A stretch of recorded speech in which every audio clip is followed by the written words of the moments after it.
अशा प्रकारचे नागरिक जर येऊन वास्तव्याला असतील तो एक दुसरा मोठा दुरुपयोग कसा केला जातो, या बांगलादेशी लोकांचे आधार कार्ड पॅन कार्ड बनवले जातात, मतदार यादीमध्ये नाव टाकले जातात। हे दुर्भाग्य आहे।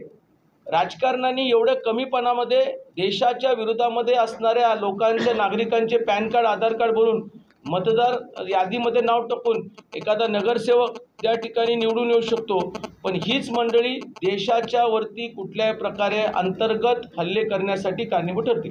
सध्या मराठा पक्ष हा भाजपला विरोध असल्याचं देखील समजण्यात येते किंवा दिसून येत आहे। यामुळे कुठेतरी फडणवीस सरकार असेल किंवा आपल्या माध्यमातून मराठा नेते समोर घेऊन तर मत कुठेतरी वळवण्याचा आपल्याकडून प्रयत्न होतोय। मी केलेल्या कामाचं, मला जी जबाबदारी दिली त्या केलेल्या कामाची वस्तुस्थिती मी सांगण्याचा प्रयत्न करतोय।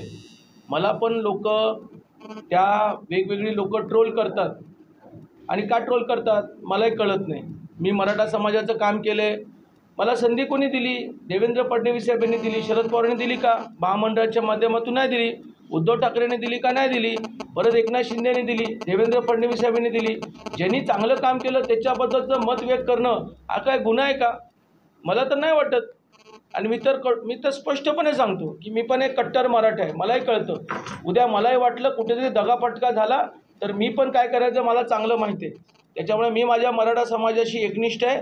माझा मराठा उद्योजक झाला पाहिजे। भविष्यामध्ये आरक्षणाचे मुद्दे मी त्या ठिकाणी मांडणार आहे आणि आरक्षणाच्या माध्यमातून मराठा समाजाला न्याय मिळवून देण्यासाठी मी पण त्या ठिकाणी काम करणार आहे। हे सगळे उपस्थित आहेत, धन्यवाद।